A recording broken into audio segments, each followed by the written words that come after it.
Hello students, आज एक नया टॉपिक स्टार्ट कर रहे हैं, एक नया चैप्टर जिसका नाम है अर्थमेटिक प्रोग्रेशन। देखिए, इस चैप्टर का बेसिक समझा रहा हूँ और अगर बेसिक समझ में आ गया तो ये पूरा चैप्टर आपको बहुत इजी हो जाएगा, इसलिए बहुत ध्यान से समझिएगा। देखिए, सबसे पहले ये जानते हैं कि अर्थमेटिक प्रोग्रेशन होता क्या है। तो आप देखिएगा कि मैंने यहाँ पे कुछ सीरीज़ लिखी हुई है। जैसे फर्स्ट नंबर पे एक सीरीज़ लिखी है 2, 4, 6, 8, 10 एंड सो ऑन।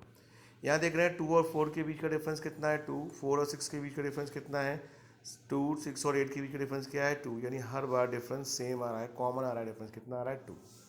इसी तरह से सेकंड सीरीज आ देखिए 3, 7, 11, 15, 19, हर एक में डिफरेंस कितना आ रहा है 4।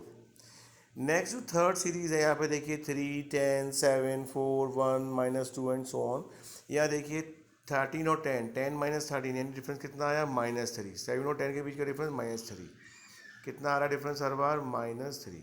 यहाँ एक बात ध्यान रखने की है कि जब कभी भी हम डिफरेंस फाइंड आउट करते हैं तो हमेशा बाद वाली टर्म में से पहले वाली टर्म को माइनस करके डिफरेंस फाइंड आउट किया जाता है, चाहे नेगेटिव आए या पॉजिटिव। अब यहाँ पे देखिए मैंने एक सीरीज़ कंसिडर कर ली, तो इस टाइप की कोई भी सीरीज़ जिसमें दो टर्म्स के दो कंसेक्यूटिव टर्म्स के बीच का डिफरेंस सेम होता है उसे हम अर्थमेटिक प्रोग्रेशन बोलते हैं। अब लोग यहाँ पर क्या है, एक मैंने अर्थमेटिक प्रोग्रेशन एक A1, A2, A3 जो है एक सीरीज़ मैंने मान ली A1, A2, A3, A4, A5 and so on.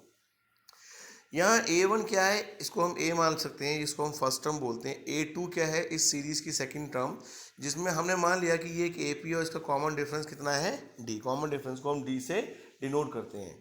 तो जब फर्स्ट वाली टर्म A में हम D ऐड करेंगे तो सेकंड टर्म आ जाएगी, एक और D ऐड कर देंगे, थर्ड टर्म A+2D, ऐसी फोर्थ में A+3D, ऐसी 5 में A+4D। तो हम देख रहे हैं कि जिस नंबर की टर्म है, अगर फिफ्थ नंबर की टर्म है तो D उससे एक कम यानी D4 है, फोर्थ नंबर की टर्म है तो D3 है, थर्ड नंबर की टर्म है तो D2 है। तो इसी के बेसिस पे हमने एक जनरल टर्म लिखी nth टर्म की। अगर किसी AP में n नंबर ऑफ टर्म्स हैं तो उसका फॉर्मूला क्या होगा A + n - 1 × D। क्योंकि यहाँ पे नंबर ऑफ टर्म्स हम n मान रहे हैं तो इसलिए n - 1 यानी एक कम कर दिया हमने D को। यहाँ D क्या है, कॉमन डिफरेंस है, A क्या है, फर्स्ट टर्म है, और n क्या है, नंबर ऑफ टर्म्स।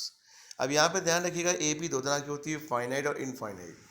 जैसे हम फर्स्ट AP की बात करें तो इसका कहीं एंड नहीं है, this is infinite AP। Second AP की बात करें 3 से शुरू हो रही है 51 पे फिनिश हो रही है। 51 क्या है, लास्ट टर्म। इस लास्ट टर्म को हम L से या AN से भी शो कर सकते हैं, यानी AN किसी भी नंबर की टर्म हो सकती है। यहाँ पे AN का मतलब है nth term of n AP।